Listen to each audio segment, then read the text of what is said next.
Okay, we're recording. All right, welcome everybody to the Referral Challenge Q&A Mastermind call for Friday, July 21st.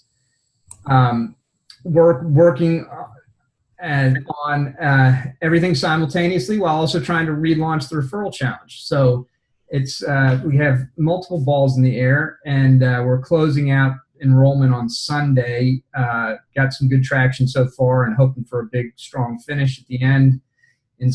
On Sunday, because obviously, just like you guys, we need revenue in order to stay afloat, and so we gotta push these things hard periodically, and hopefully more frequently coming up after we get all of our fulfillment done, which is still not completed. But we have some very promising things on the horizon, and the one that I'm, besides finishing up the local by referral, the one that I'm most excited about is this. What Adrian and I were just talking about, and that's the Smart Start Fitness Funnel, the Facebook group with the ultimate lead magnet. And we're going to do a lot with that. I've hired this consultant who's just fantastic. Don't know if anybody out there is better at Facebook groups, and she does work with B2C as well as B2B. So obviously our focus is B2C, your focus is B2C, and so that's what we're getting help with her from, and just very excited about it. And we're going to keep providing stuff. One of the things that's very exciting, there's a lot to be excited about it, but one of the things that I really enjoy is the simplicity of it. So anyway, a lot more coming on that. So that's my little update. Aaron, you got anything? Good to go, buddy. All right, cool. Well, then let's just jump right in and get started here. Mike, it's good to see you. Why don't we start with you, brother? Give us an update on how things are going with you, and any questions that we can help you with. What's going on, guys? Things are going really well. It's been really busy. We've been signing people up left and right, which is awesome. We've actually, in the past probably 3 weeks or so, have started to get a lot of referrals coming in, which is part of the whole thing. So we've been making some pretty good ground with that, and we haven't completely even got it 100% rolled out perfectly yet either. We're still working out some of the kinks, so that's been great. I mean, like I said, though, we've been signing up a ton of people, so that's awesome. We're pursuing some expansion stuff as well. Our lease is up at the end of the year, and we're working on expanding and adding another 1,200 square feet to our facility, which will allow us to do more adult stuff at night. Right now, we don't do any adult training unless it's semi-private at night because it's so busy. We actually don't have the space for it. We train 15 people in a semi-private setting per hour from 3 o'clock until 8 o'clock, Monday through Friday. So to get more adults in a metabolic or a metabolic resistance or a group training, it's hard because we don't have the space for it. It also limits us as far as working with some teams, younger teams. So with that expansion piece is something that we're really working on there. The questions that I had, because unfortunately our schedule changes up in the summer, so I haven't been able to make the calls that often, which has been kind of eating at me a little bit because I've been missing them, wanting to be on the calls and be up to date with everything that's going on. I wanted to check because I wasn't sure. I know I filled out the thing for a while back in order for you guys for that page. Yeah. I wanted to make sure you guys got it if there was anything with that, and then also I wanted to make sure I knew exactly what was going on. I know I posted the question the other day. I saw your response in terms of naming it after the county. For us, like we're in Bristol County, it's a pretty big county. It's really like so we're on the border of 2 other towns that are pretty affluent that we get a lot of people from.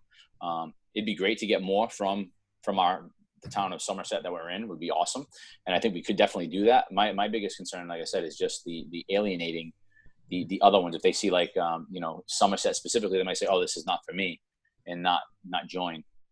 All right, so let me address that real quick because there's I think a relatively simple solution to that, and that is okay, Somerset is where you are, but you said you get about 80% of your clients from another town, right? Yes. Okay, so now would you like to get more from Somerset, and are the demographics appropriate for what you're selling? Yeah, I mean, both of them, all three. Yeah, Somerset definitely has the right demographics as well. Okay. All right, good. Well, then how about this? A simple solution is you name the group Get Fit Somerset, but in the video, all your promotional material and on the cover image for the group, it says Get Fit Somerset and such this city and this city. So you just name the other two cities or one other city, whatever you want. But you need a relatively simple group name, Get Fit Somerset. So, Okay. but all your marketing can still be to the other cities as well. It's not a significant issue. That's I think a simple solution for you going forward, because you need to grab something, and you don't want it to be Get Fit Somerset and blah blah blah. Yeah. So just keep the group name short, but in all your marketing collateral you can name these other cities as well, and the word will get out because you'll spread it, your partners will spread it, your people in your group will spread it. Yep. So it shouldn't be a problem. Does that sound workable to you? Yeah, definitely. That sounds good. I had another question too in terms of handling. This is coming up because we recently had a couple of people that own their own private training facilities within,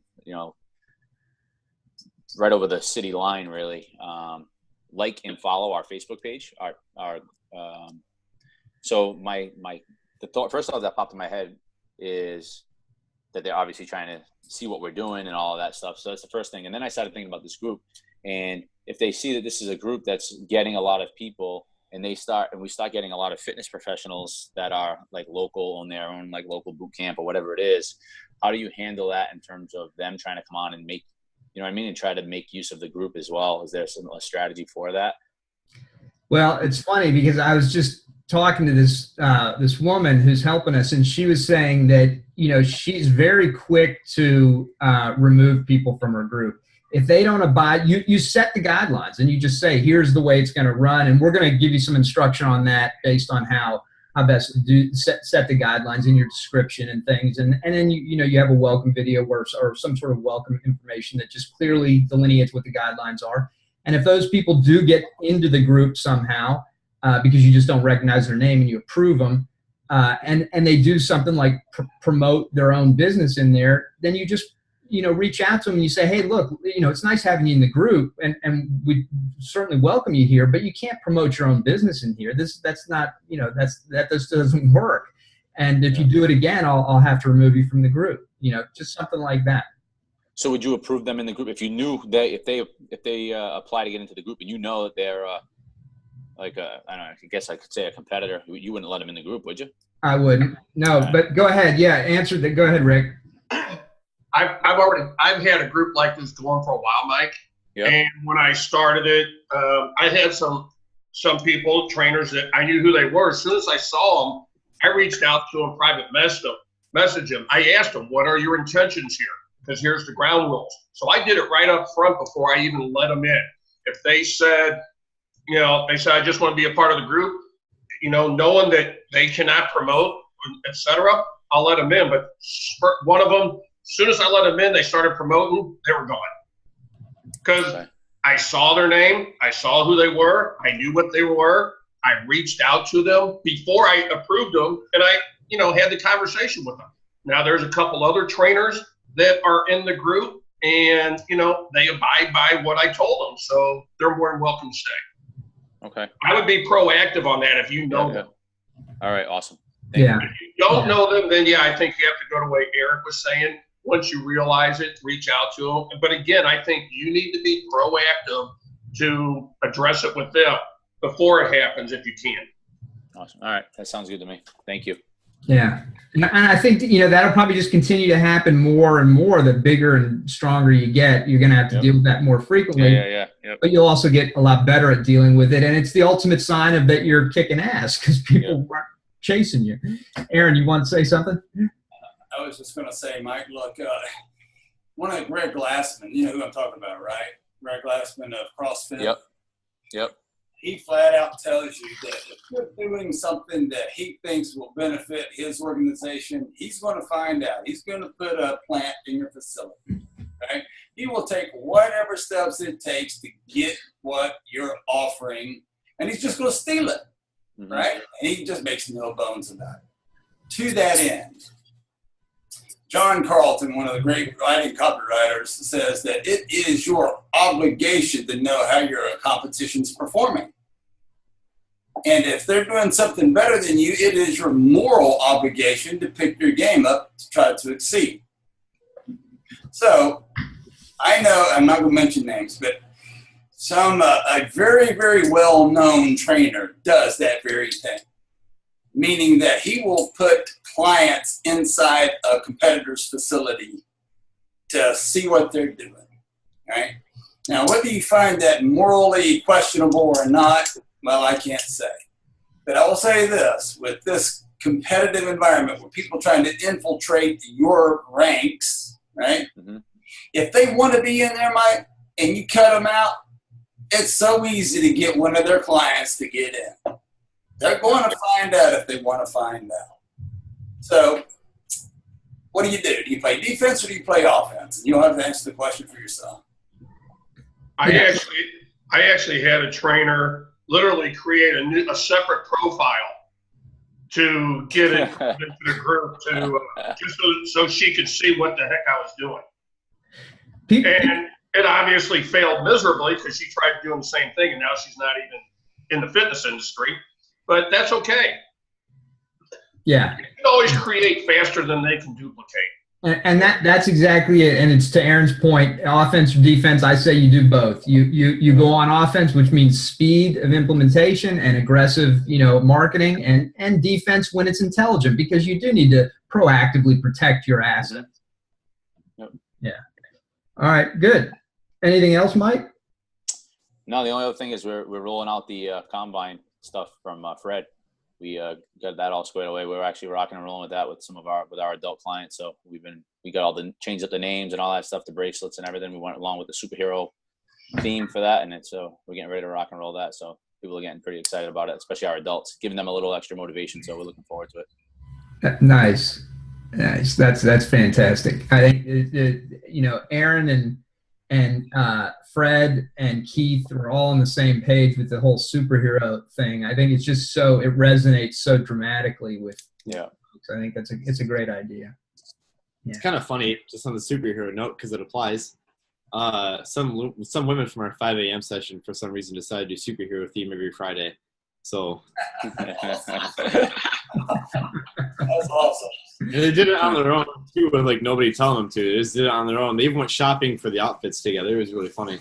That's genius, man. I mean, that's golden. They're a bunch of hoops. That's strong. That's nice when you got people like that are so engaged. That is. That's weird. I'm getting something strange on my computer screen. I'm like, well, Wayne said, Keith is my superhero. That's awesome. Keith, are you still using the Superman emoji or whatever you call it on your? Oh yeah, absolutely. I'm rocking that thing. I think that's awesome. Photoshop done ever. I should redo that whole thing for you. And you got that sales page up and going is what I want to know. Not yet, but we're getting close. We're getting close. What the heck? Yeah. If you don't get it up soon, I'm going to swipe it on you. I know it. I told you that when I first saw it. Now, that's been a while, so if you don't get it going pretty soon, I'm going to come and swipe that whole idea from you. I feel you breathing down my neck, man. I swear I do. You can't swipe that without a huge check written to Aaron Crocker. That's right. And much huger than what Keith paid me. Yeah. Oh, I'll thank Keith after I swipe it. I'll thank him very much for it. Oh, man. All right, cool. Well, okay, Mike, so we're good then? Yeah, we're good. Yep. All right, cool. Well, then, Keith, let's jump up to you, brother. How are things going on your end? And let us know if you have any questions. It's going good. We actually have been without AC for a week and a half now, and that's finally fixed. So that was a huge strain off me because it's hot down here right now. So it's been a rut, but people stuck it out, and we had lots of fans going, and so it was. Now I'm sure everybody can at least now appreciate the AC when it is on. So yeah, that was a bit of a headache to deal with. So it was a little distracting, but.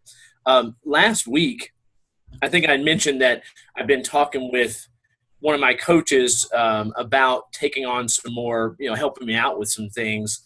And I had a thought about you know, I'll be honest. I was on today on the referral challenge page, looking over all the stuff for the ultimate lead magnet or whatever you call it that you just put out, trying to get myself up to speed. So I, you know, because I knew I'd be on the call today.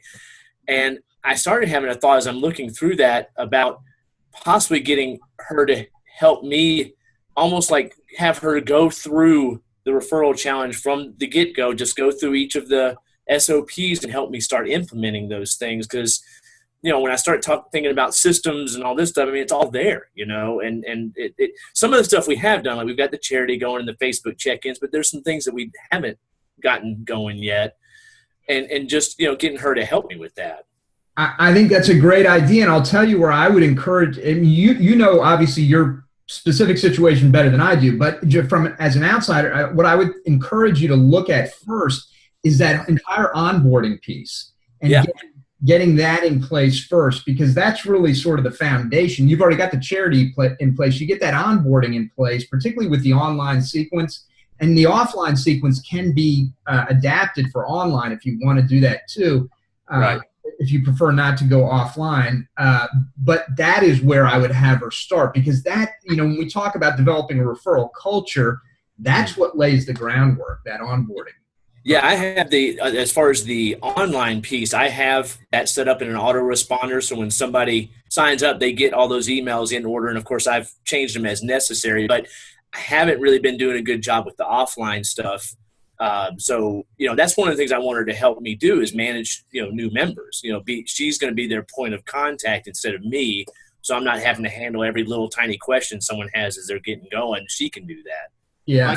So I think that's a part. But anyway, that was just a thought I had. And I have to tell you that too, the video you did for the lead magnet, you know, right at the very beginning, you're talking about, you know, you need to focus. You know, that was the start of it. Yeah. And I'm going to tell myself, as I'm listening to that, I've got Facebook open, your video open, a Word document open, and I was doing something on my phone. Yeah. And so I paused the video, shut everything else off, and got back on the video and finished it out. I was like, all right, I got to focus. So that's really, I want to try to start giving some things over to some other people so that I can really focus on this thing that you're putting out, as well as the local by referral. Once that gets going, I feel like if I can just work those two things, you know, 110%, then, you know, everything else will take care of itself. So that's really just kind of where I'm at. I'm just getting ready to just jump in and implement, you know. Bingo. And the way you just described, that's it exactly. And, you know, I used to, back in the day, Aaron's former partner, Forrest Walden, that was sort of a Freudian thing. Forrest Walden and I created a product back in 2004 or 2005 called the Rainmaker.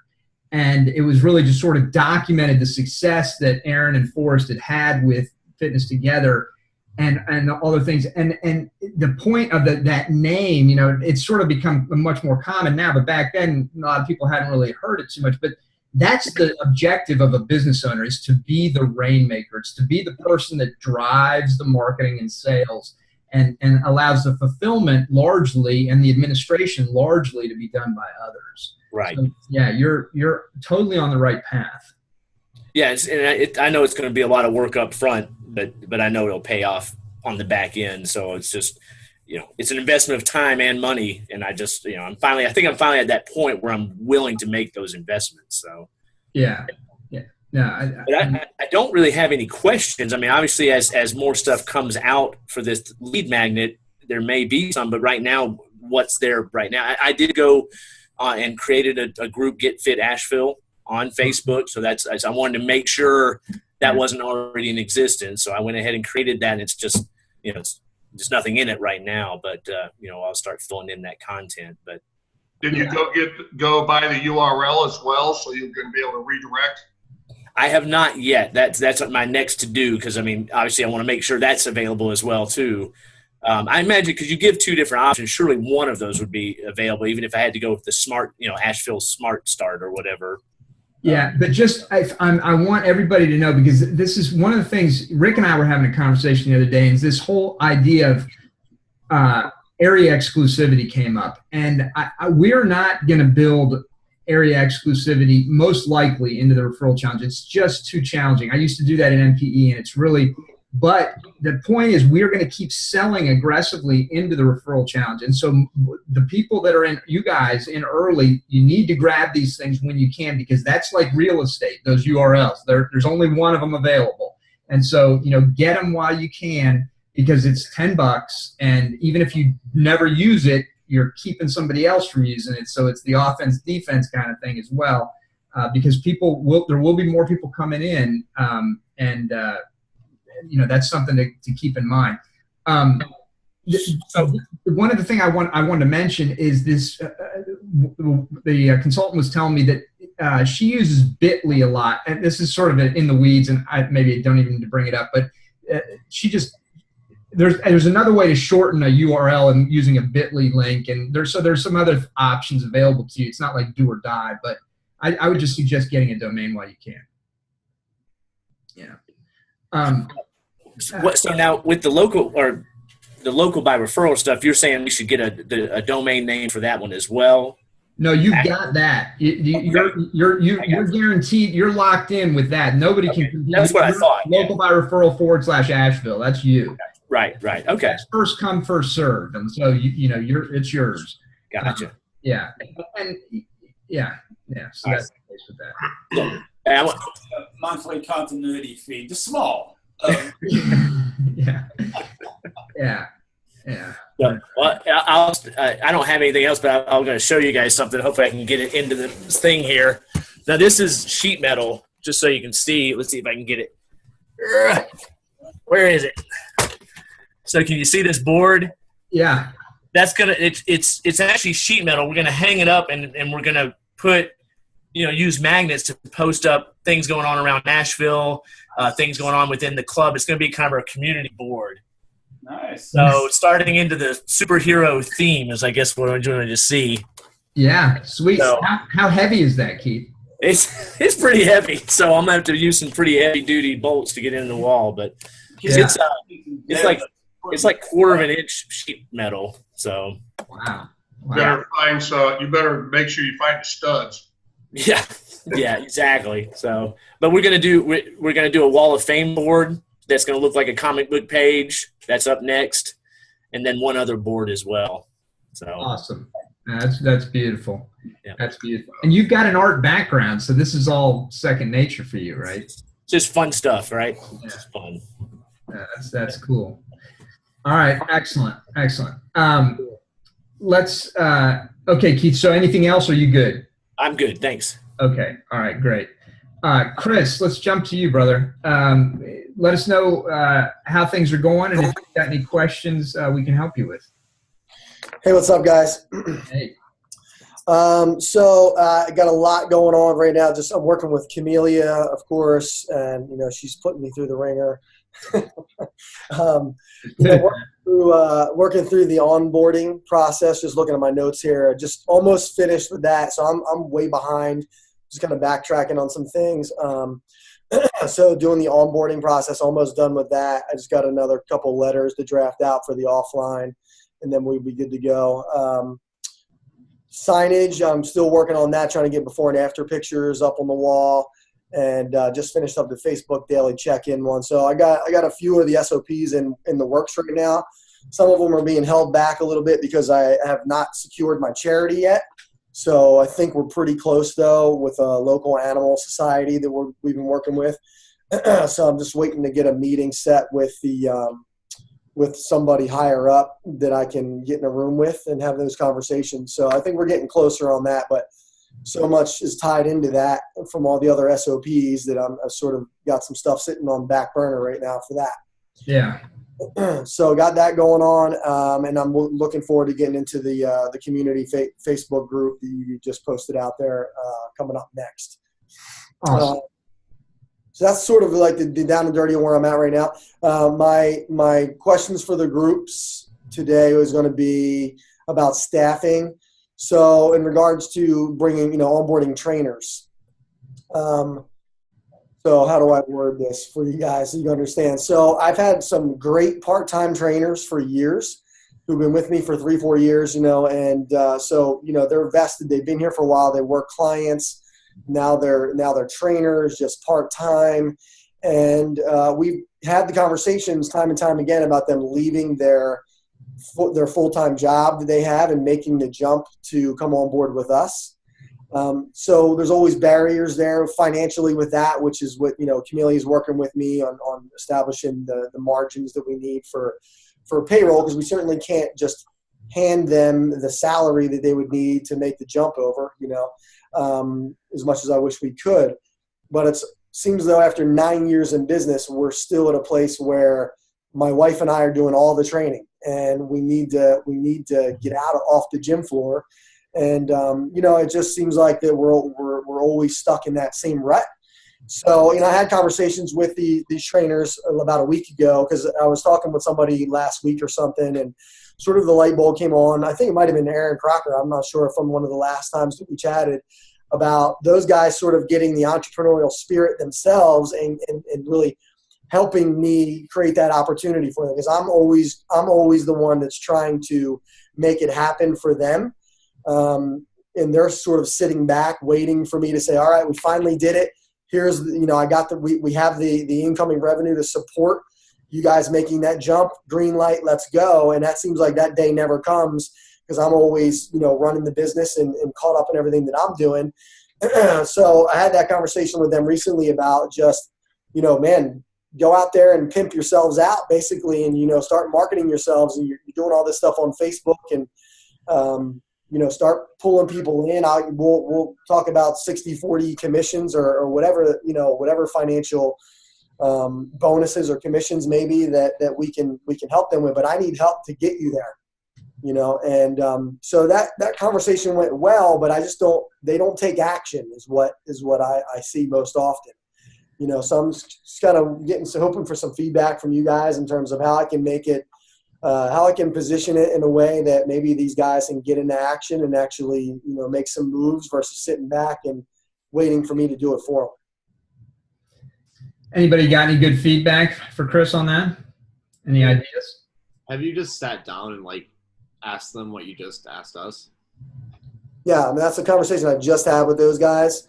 And like I said, it was received well, and that was just about a week and a half ago. So,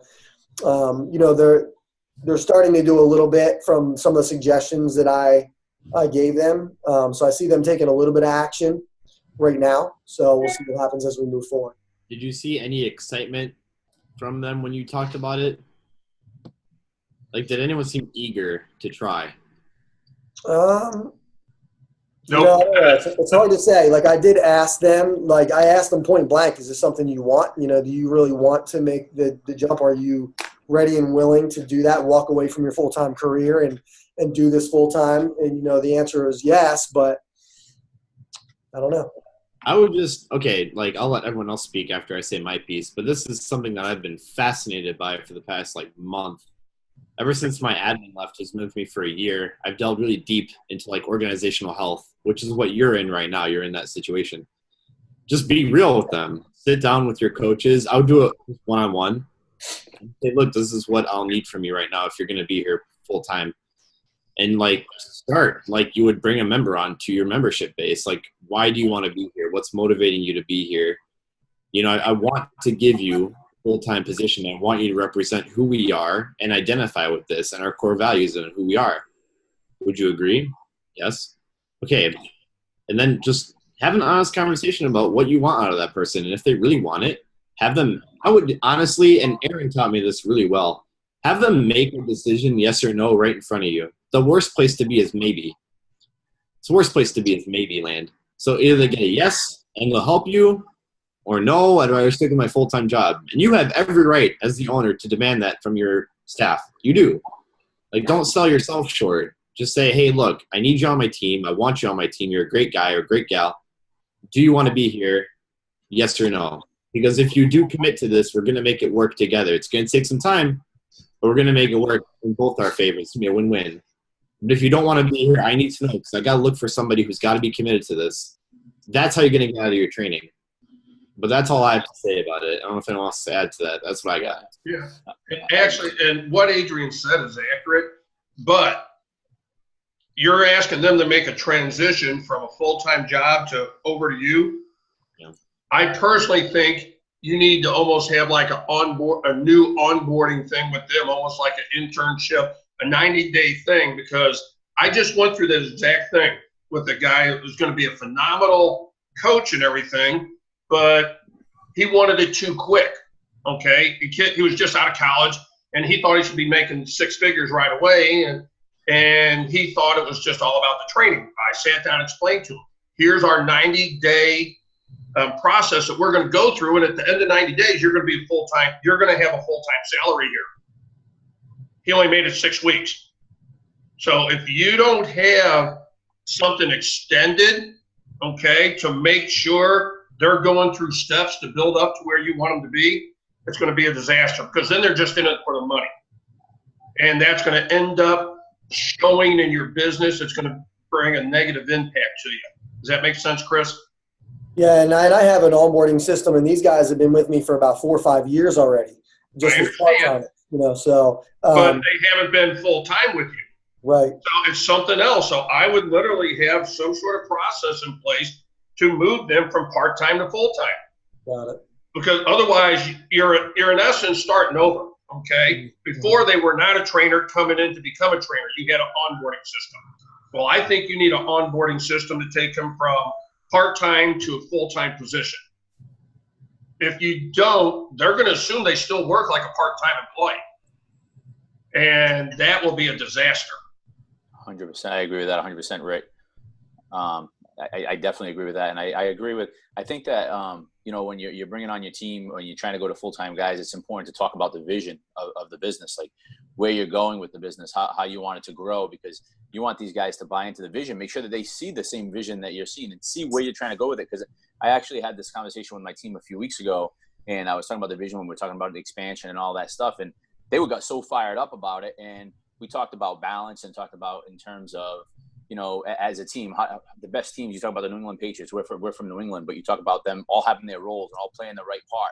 And you can't have one pillar taking on holding more support than the other, right? So everything has to be balanced out. And you kind of see if they're into that vision too, if they see the growth, they can see themselves growing with the company. Because if they don't see where the company is going, or where you want to go with it, they might be afraid of like, man, what if I leave my full-time job and there's not much growth here? You want to show, they need to see that there's going to be growth for them too, and that you as a leader are not only looking to grow the facility and help more people, but you're also looking to be a leader for them and help them to grow too professionally. I think that is really key. And then everything that Adrian and Rick said right on the button. It's important. I think that onboarding piece is you will get them to still want to work like part-time employees, and now you're paying them like full-time, and you're like, what the hell did I do? The only person that's losing money is you, even though you're the one that's taking on more work. Yeah. Go ahead, Aaron. I was just going to say, it's in line with everything that all these other guys have said, but write this word down, Chris. Profluence. Profluence. Profluence. It's a phrase coined by an author, a fiction writer. And it's applicable here because the spirit of the word is this. This story is taking me somewhere. Right? This story isn't going to be boring. It's not going to stall out, and it's not going to go dead, right? It's going to take me to a satisfying end, right?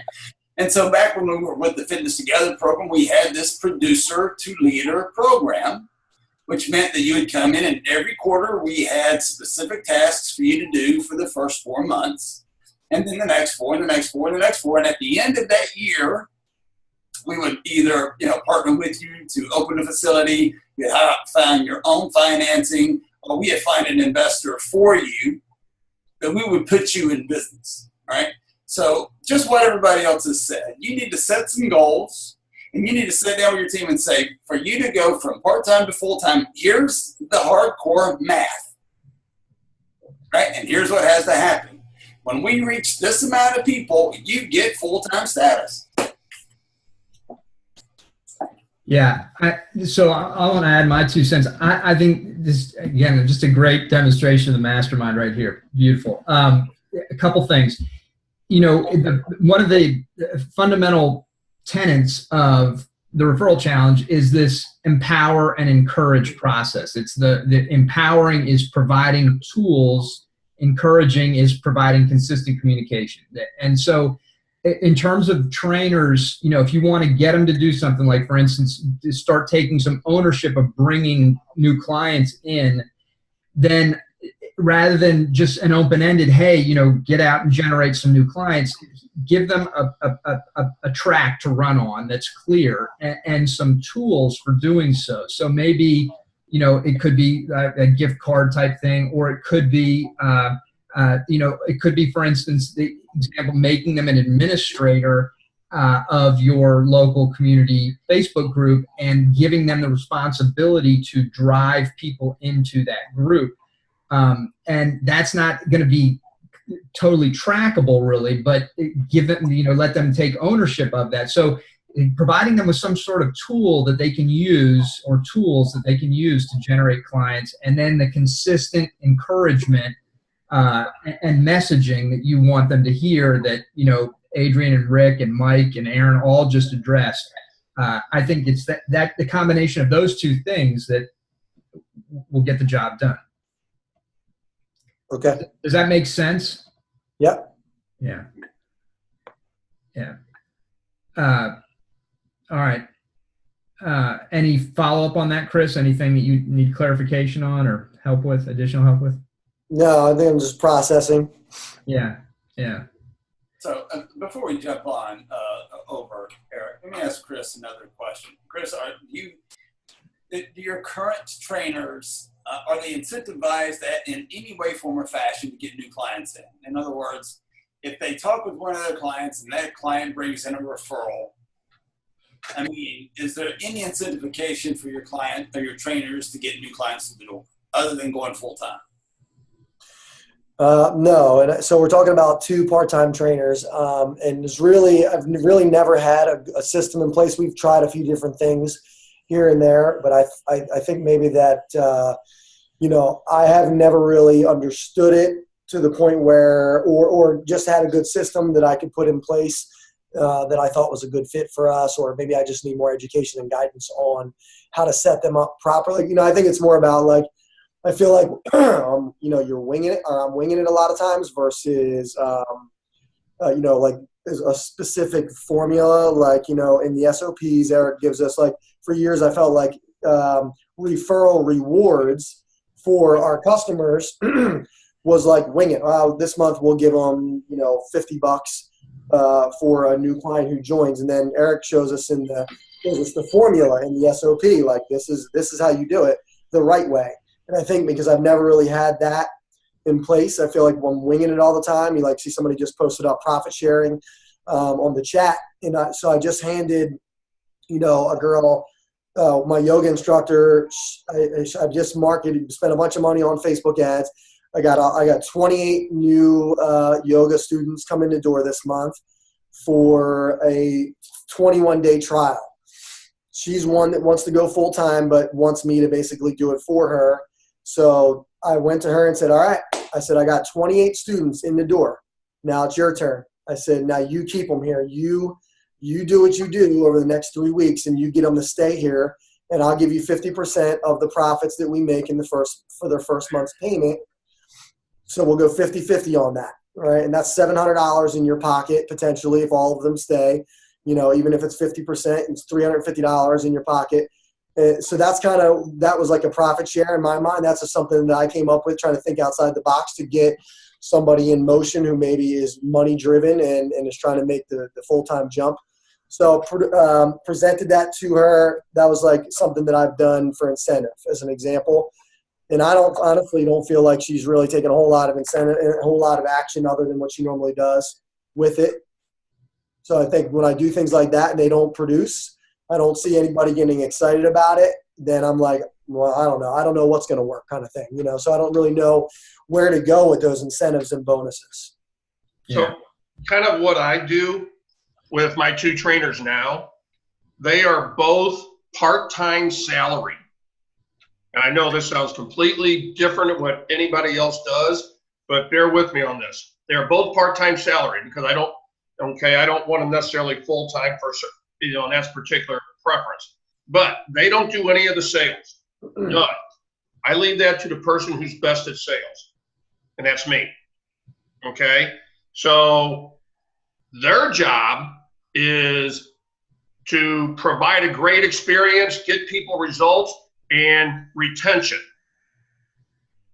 As long as they're doing that, they're fine, as far as I'm concerned, okay?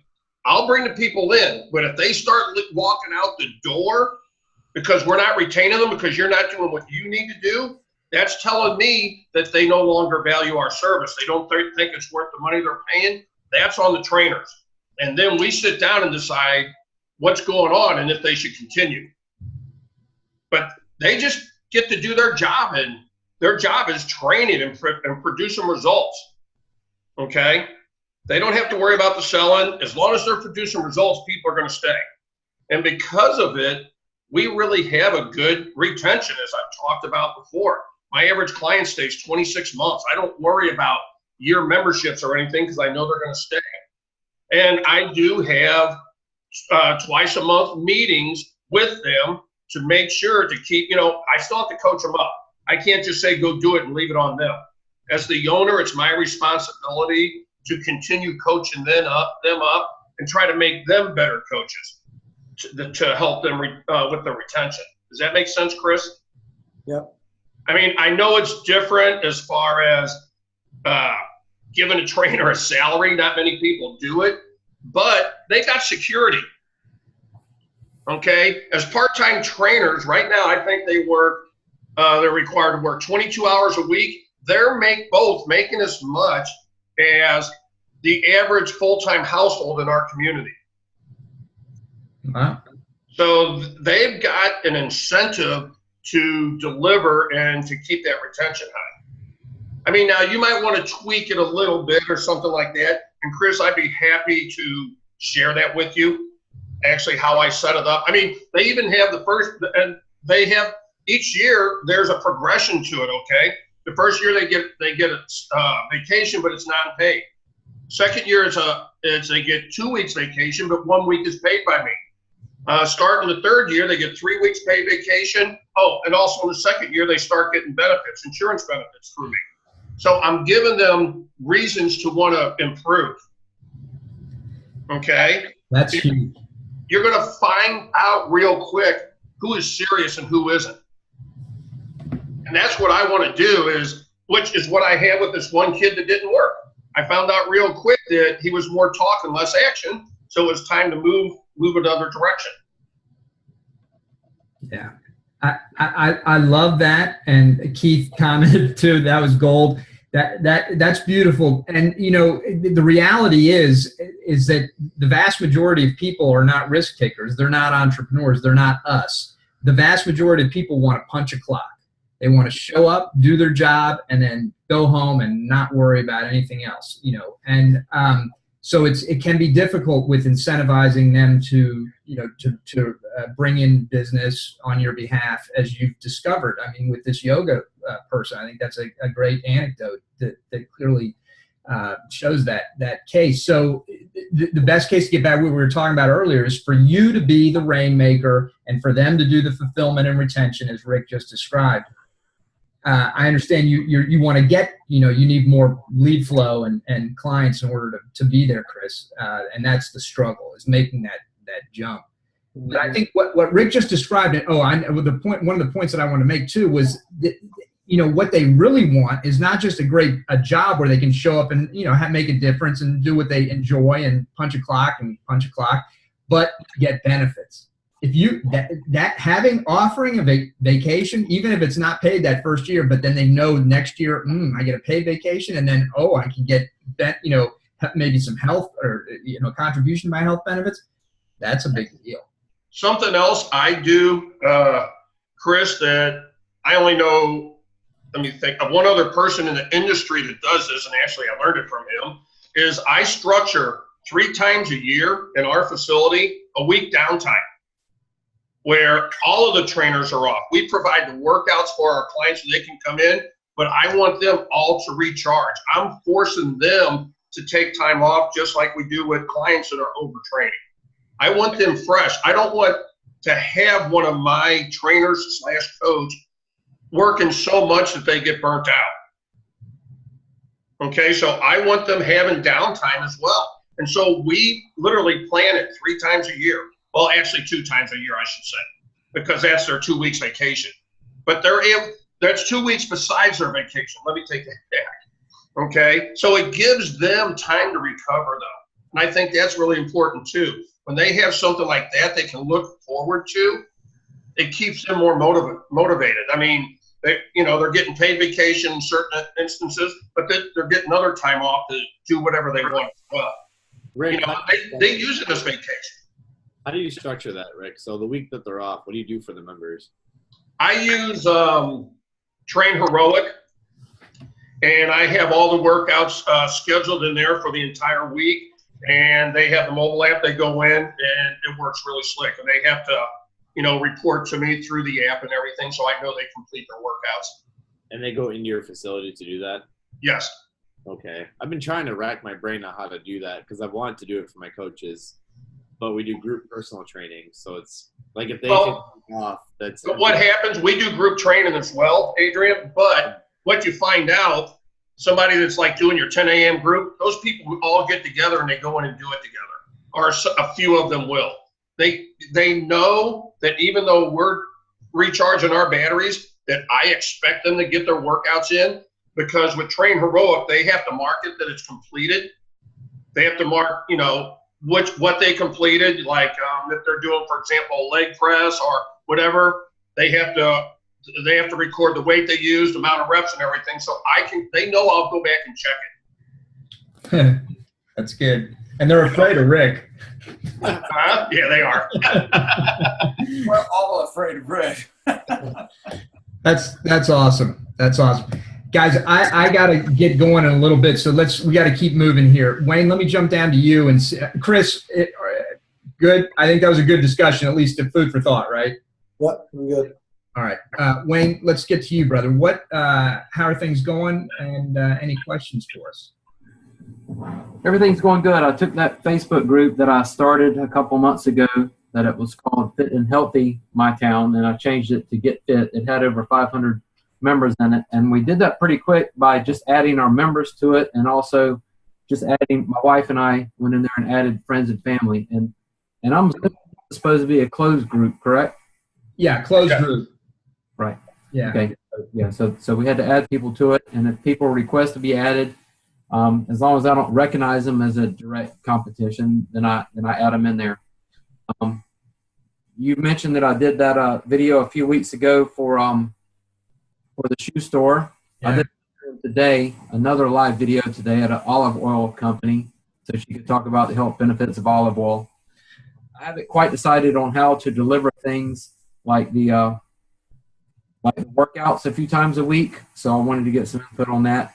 But I'm just going to run through everything. I forgot to tell you last week I ran a. Let me address that real quick, though, Wayne, because I think a lot of people, I just want to make it clear what my idea is, and you guys can obviously adapt it however you see fit, but I believe that we should keep it simple. And I just look at the CrossFit WOD as an example. I mean, that thing got huge traction, and I think, and all they did was post a workout of the day. They just, line by line, here, you're going to do Fran or whatever, and they describe what Fran is.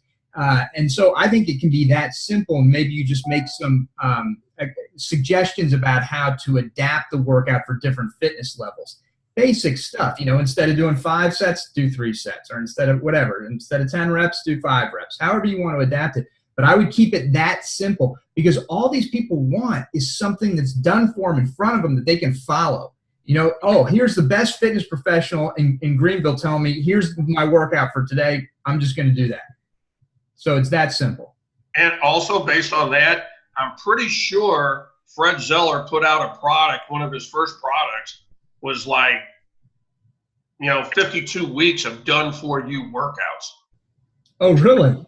I'm pretty sure. I'll check with him on that, but I'm pretty sure he did something like that were just plug and play workouts. I mean, that would make life really, really simple. Yeah. Yeah, but also you guys are, I mean, I would imagine, I know when I go to my gym, my trainer has the workouts written on a whiteboard. So you're probably, I would assume, creating a new workout, or you're following some program. So you should have, I don't know. I don't understand all the intricacies of your business. Yeah, the way we do the group training is we have workout written on a chalkboard, and then the coach leads them through that workout. It's different every day, but then again, that's using equipment that we have in here, which isn't exactly always going to be equipment that they're going to have. No doubt, and that's a good point. And I think you ought to try and keep it as equipment free as possible. But I wouldn't stress over that, because you can just say, and this is what we've said in the copy, you can do the workout, at home, in the gym, in the park, whatever. And so maybe you give them some adaptations. So instead of leg press, you tell them, hey, do some walking lunges or do some jump squats or something like that. Right. Somewhere I saw, and I'll go find it, see where I have it. It was like a list of like 200 body weight exercises. If I find that, I'll post it in the group. I mean, that would give you limitless possibilities of what to post each day, or however many days a week. Yeah, and also the kettlebell. What an incredible tool that is. They buy one 16K or whatever to 12, whatever is appropriate. There's like 857 different exercises you can do with that thing. Yeah. So anyway, all I'm saying is let's not overthink it, and the important thing is keep it simple and get it actionable. But I know you want clarity. I understand that, and that's what I'm trying to provide. One thing I wanted to question on is that the video that you did with the promo video. Yeah. Where does that go? Where do you put that? Yeah, so we're going to use that in a variety of ways, and I think the list could be extensive. But certainly one of the ways that you could start with it is just by putting it right into your Facebook feed, and just saying, hey, here's something new that we're doing. Boom, you drop it right in there. But there will be a lot of ways to leverage that video. Set up ads. Yeah, Facebook ads, landing page. You could even put it on your website potentially, not maybe on the front of the website, but maybe in a conversion sequence or on another page that folks who, if they don't take you up on a consultation, for instance, if on your consultation page or the page, if you've got a page that says, click here if you'd like to schedule a success session or something like that. You can give them the option. If they don't, well, we have to think this through, because we don't want to interfere with that process. But there's going to be a lot of ways to use it, is the point. But certainly the first way is to start.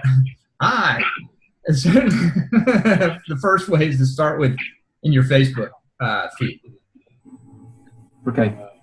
All right. That's really the only questions that I had. I'm still working on. I got the admin doing systems, and I'm really trying to work on time blocking. And when you have an admin, you have to learn to let go. And, you can't grow unless you let somebody else do some things for you and delegate. And so that's what I'm learning to do. And getting rid of distractions so you can time block and do what you mean to do during that block of time. But I didn't have any other particular questions today. Well, you hit the nail on the head. Anybody can block time. It's the discipline to the schedule that makes all the difference. And I struggle with that. Most people struggle with that, but that's really the difference maker, is sticking to what you blocked out. So yeah, good for you, man. And you're right. That is a huge growth curve when you can start letting go and delegating and trusting. It's hard for us. One more thing that I forgot to mention last week. I just finished last week running a Enter to Win 6 months free. That seems to be something that goes really good. And adding someone to a group training doesn't take away like from someone who does personal training. So that's a good thing for us group trainers to do. But I spent $113 and got once I subtracted the 16 members that opted in, I got 237 new emails, so that was a good thing to do.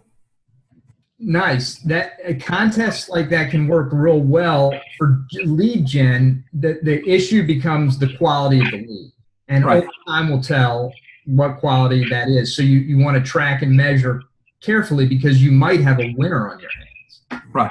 Yeah. You never know who's going to be in that 200 something emails, but the person that we had that won the 6 months, she's lost like 30 or 40 pounds, and I don't know how many people she's referred right now, but she's referred a ton of people. And when she posts her before and after pictures that she takes in her bedroom, her mirror, she posts them all over Facebook. And of course that gets all kinds of questions that ask, and she refers people here. That's been great. Wow, that's strong. Yeah. I don't have anything else. Well, that's outstanding. I would just encourage you to, if you're not already, continually recognizing her for her, obviously for her accomplishments, but also for her referrals. Oh yeah, do that all the time. Awesome. All right, Wayne, very good. Adrian, let's jump up to you, man. Let us know how things are going and any questions that you have. Yeah, so I've just been listening and trying to think about what is going on. Just a lot, because it's still, like last week, still in the same spot. I haven't, unfortunately, had a chance to look at a lot of the things that you've been doing recently in the TRC, so I know I need to get a handle of that. But things are going fine. Since I've jumped back in the saddle, we've grown a lot in our membership, which is good over the summertime. And that, like, I think I have some questions, but there's one overarching concern that I just want to address for the sake of time. One minor question, though. Where can I find that local by referral sheet again? I know it's in the group, but you posted it, right? So if I look up your name, will I find it, Eric? The local by referral? Yeah, the thing to fill out. For partner, yeah, what you need to submit to us. It's in the member, it's in the member site. Yeah. Under partner training. I will find it right now. Go ahead. I'll let you know in just a second. What's your next issue? Next question. Basically, like, and I was thinking about it, it kind of just came up to me, but I don't know. I'm just trying to figure out a way how to, like, or what I need to do in order to pay my coaches more. Like, I'm still debating between how I want to do that. And actually, Chris's question about staffing, like, kind of made me think about it even more, because I don't want to like give my coaches more or like a raise just because, you know what I mean? Like, I want it tied to something, but I want them to feel like it matters. So I wonder, I just thought about it off the top of my head last night. Like, what if, like, for every 50 or 100 members we get, they get a certain amount added to, like, their hourly rate or something like that. And I think the only thing that got me thinking about that was because in every single, like, literally 10 out of 10, every single membership consult I've had, when I ask people what they like about it, they say the coaches. And, like, there's a lot of retention going on. Like, it's been the summertime. Here's where you do it then. We've only had like 4 people leave in the last, like, 2 months or something, which is really good. You know, so it's like, I know they're doing something right. So I feel like I don't want them to, I guess, I don't know. I'm a softie. Like, I don't want my coaches financially struggling. You know what I mean? If they are at all. You know, like, I want to provide really well for them. And I want that to be part of my vision. I don't want to just talk about it, but I just don't know how to do it. And then there's me. Like, I'm still living in, like, an apartment. Like, I kind of want a house, you know? Like, I don't know. So let me jump in. This guy, I'll be right back. Go ahead. Yeah. the guy is freaking killing it. I mean, a week ago he was at 260 members. Now he's at 305. That's a lot. This guy's got nothing to worry about. At the end of the year, he's going to be at 500 plus. Didn't we have this conversation with him last week? We did. About me individually. Now it's about my I know. coaching. I'm messing with him. Wait, I'm messing with you, man. As far as the coaches, you say the retention's a big thing.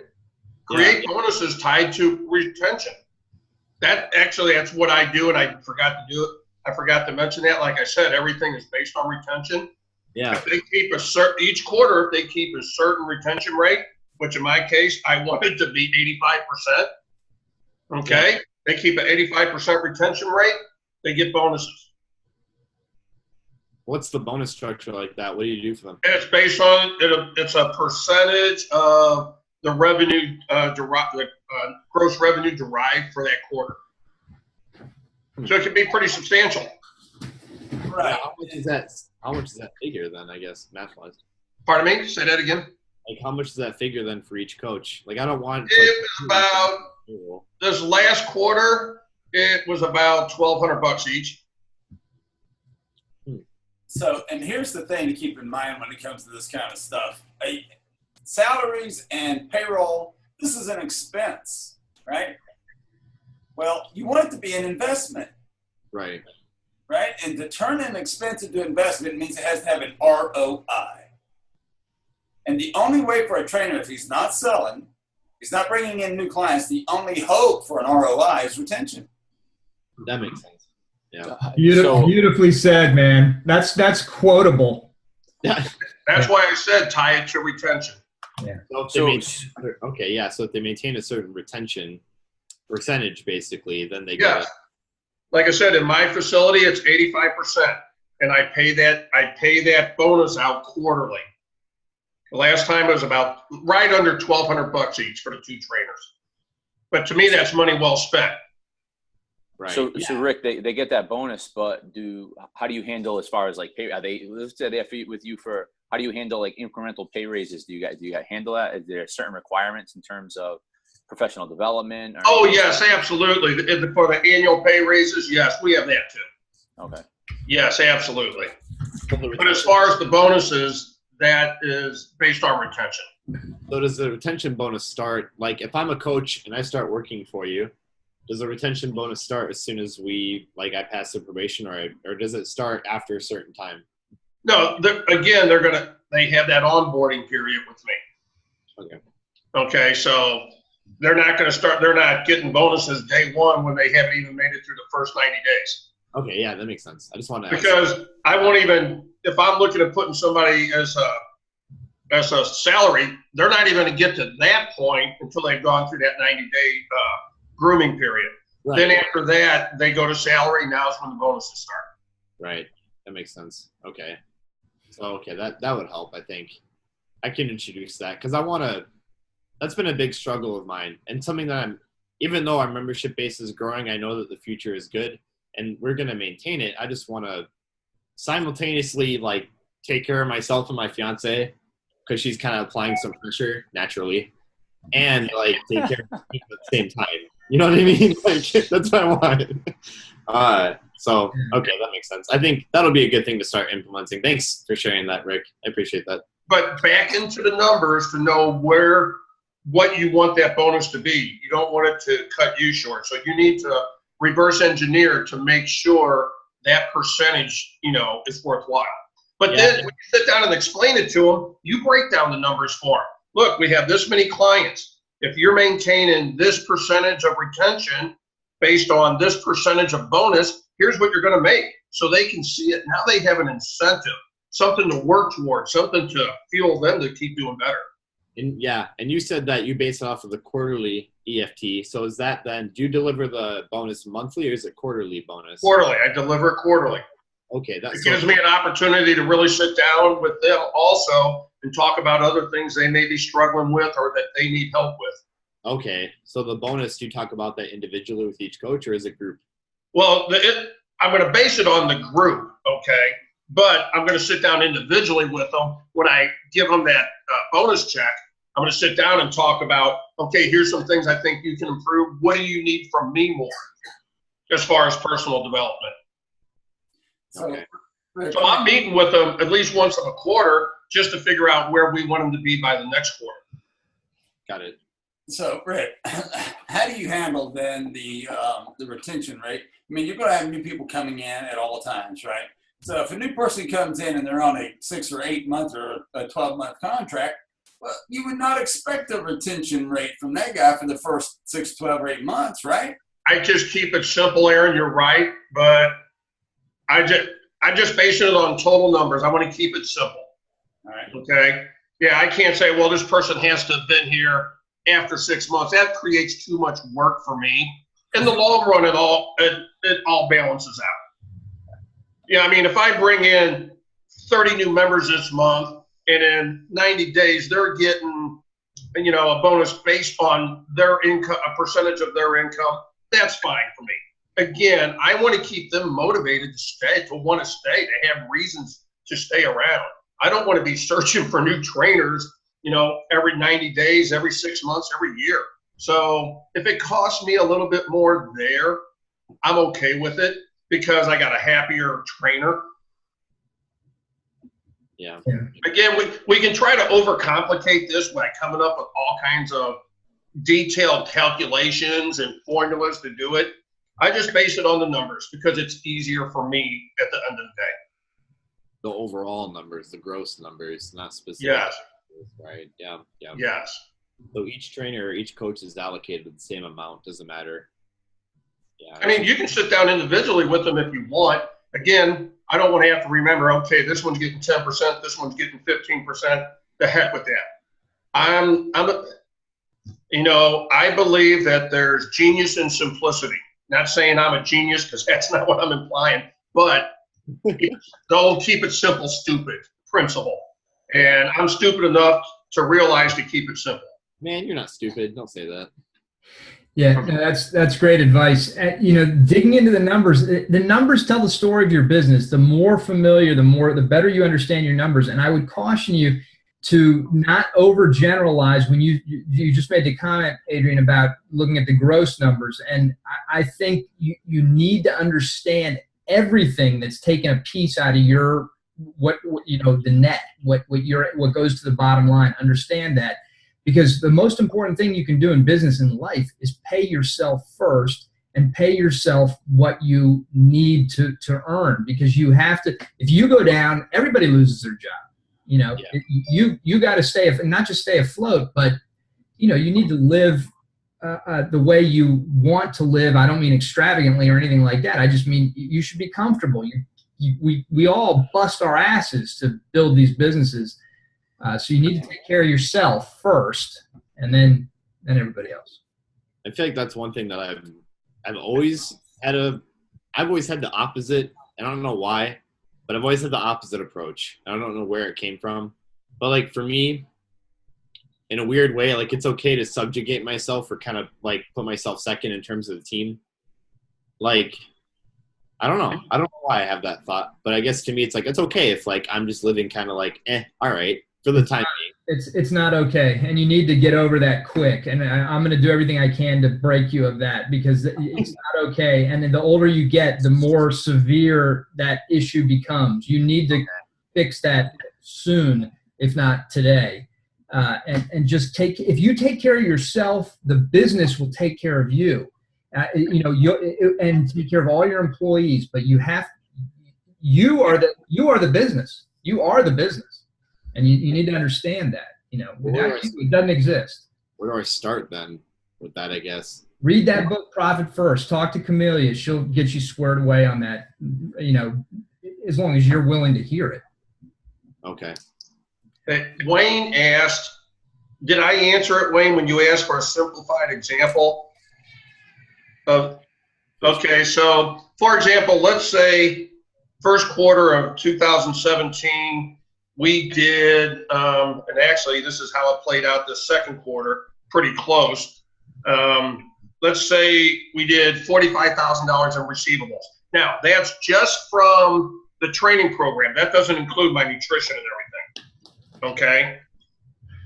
5% of that was like $2,250, $2,300, and then that was divided between the two trainers evenly. Does that make sense?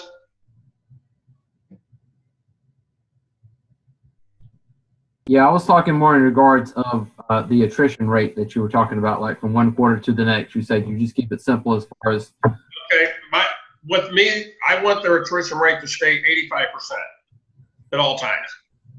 And then now what I'm probably going to start doing here soon is 85% is the minimum requirement I want. Then if they hit 90%, I'm probably going to increase that bonus, which gives them more incentive to keep improving.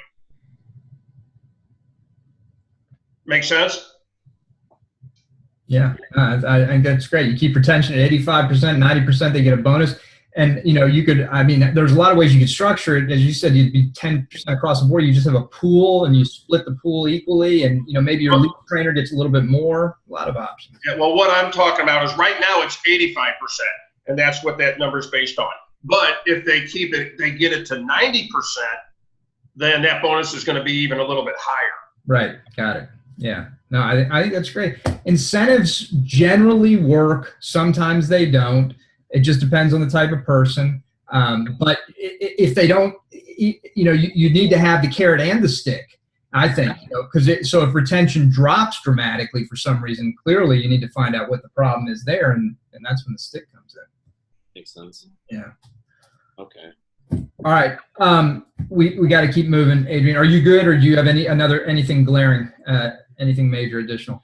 I just want one thing. Because based off what I said earlier, like if a coach, well, I guess if a staff member like kind of has a discussion about like worrying about making enough or something like that, I guess I still don't know how to handle it, because to me it's kind of like, I am in charge of their pay, and that's why I think I have a hard time swallowing that pill of I got to take care of myself first, because I don't want any of my team members to have a hard time. So how would you handle a conversation with a team member about, maybe they're worried that they're not making enough, or that they need to have more to make ends meet? You know what I mean? Yeah, before anybody else answers, because you guys, your peers will have better input than I'll just say this: what they want to make or what they feel they need to make is relative, and what is most important is what you need to make. You are the business owner. You're taking all the risk. Everything is on your shoulders. And if you're not properly compensated so that you're getting paid enough that you can obviously make all your expenses, cover all your expenses, and save money, and that's a key, and save money, then you need to find ways to cut back in other places, because that's what you need to get paid what you're worth and be able to put money away. And without you taking care of you, again, the business doesn't exist. So what they want is secondary to what you want and what you need. And go ahead, anybody that has any input. I agree with what Eric said, and basically that's when I said you need to reverse engineer those numbers so you make sure it fits within where you want to be. If it doesn't do that, then it doesn't make sense.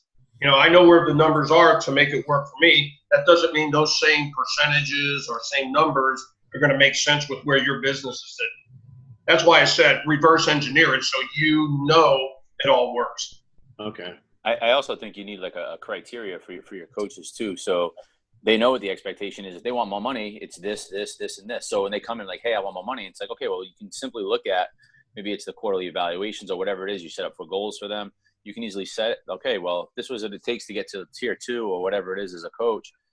Here was the expectation, and where are you on that list? So if they've been doing those things, which is adding to your business, then it's obviously we can increase their pay, right? If the money's coming in. But if they're not doing, if they're doing the exact same thing that they've been doing and there's been no improvement at all, why is it just, you can't just continually give pay raises just because you've been doing more work and you've been bringing in more people. If they're doing this, and I think that's what happened. And I struggle with that big time, and I'm still working to try and get a good system with that as a tier structure, so they see exactly what they need to move forward to the next level. If they want more money, yeah, you can get more money, but this is what you got to do. It's really up to you. Don't do any more money. You're going to stay level. You're going to stay at the level you're at. But as you continue to grow as a business, if they want to grow as a fitness professional, here's the path. You provide them with a path, just like you do with your clients. You provide a path for them to be successful. Here's the path for you to be successful as a coach. You can make it all the way up to a fitness director or whatever it is you want. But here's that detailed path. You know what I mean? Yeah, I need to. That's beautiful. Yeah, that's like. I'm still working on it myself, so. Yeah, I know I need to flesh one out. That's for sure. Maybe benchmarks. Build the benchmarks. Show them how to hit it. That's it. And good people will strive to hit those things. And you don't have to feel bad if they're not doing it and they come in to ask for more money. You don't look like a bad guy. You don't have to feel bad. It's like, well, here it is, man. This is all you have to do. Yeah. You didn't do it. Right. One of the problems in our society today is that people expect pay raises just because of the time they put in, or just because their buddy's making X amount of money. They're like, well, what about me? That's bullshit, man. This is a meritocracy. You earn it, Yeah. 100%.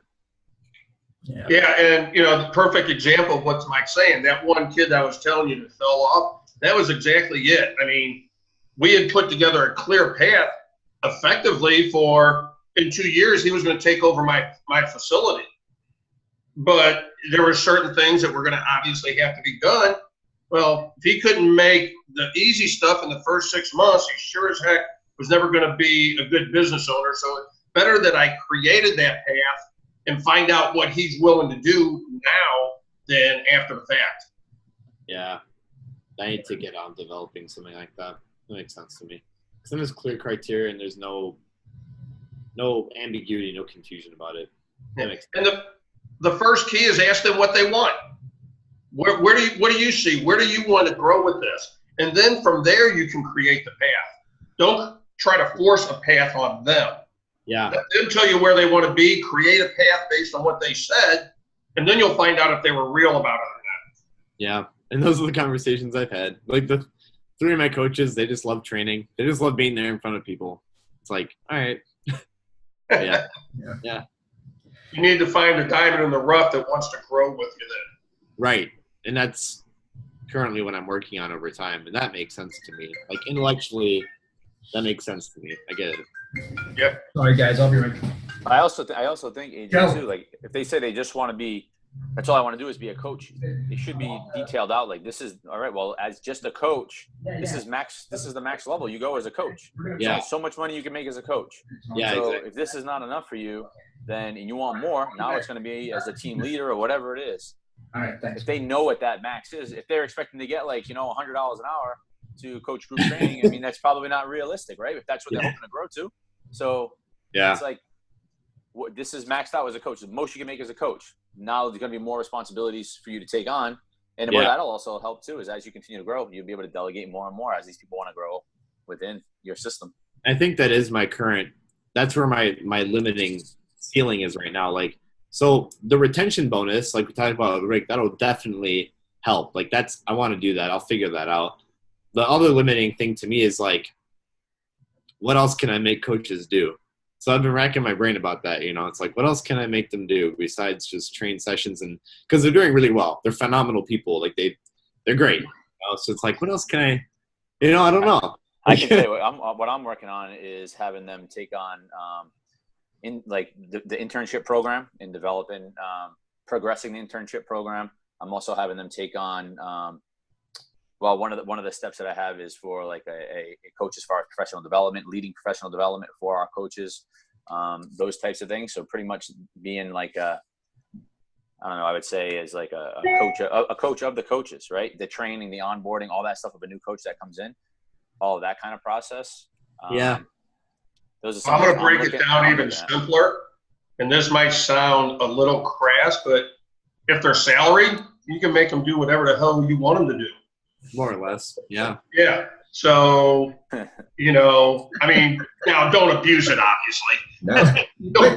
don't be a jerk. But, look, I'm paying you for this many hours to do what I need you to do for my business. If, I need you to do things that are going to grow my business. If you're not willing to do that, you're an expense. And guess what? I try to reduce my expenses. Yeah. But if you're doing the things I need you to do for the money I'm paying you, you're an investment, and nobody wants to get rid of an investment, a good investment. Do you say that to them, like to their face? You're damn right I do. You're so forthright, Rick. I need to Absolutely. I point blank tell them that. If all you want to do is coach people and come in and collect and just, collect your money for training somebody and walk out the door, you're an expense to me. You're not making me any money in any way whatsoever. Okay? You say you want to be a valuable part of this team, then you need to be an investment for me, because investments make the investor money.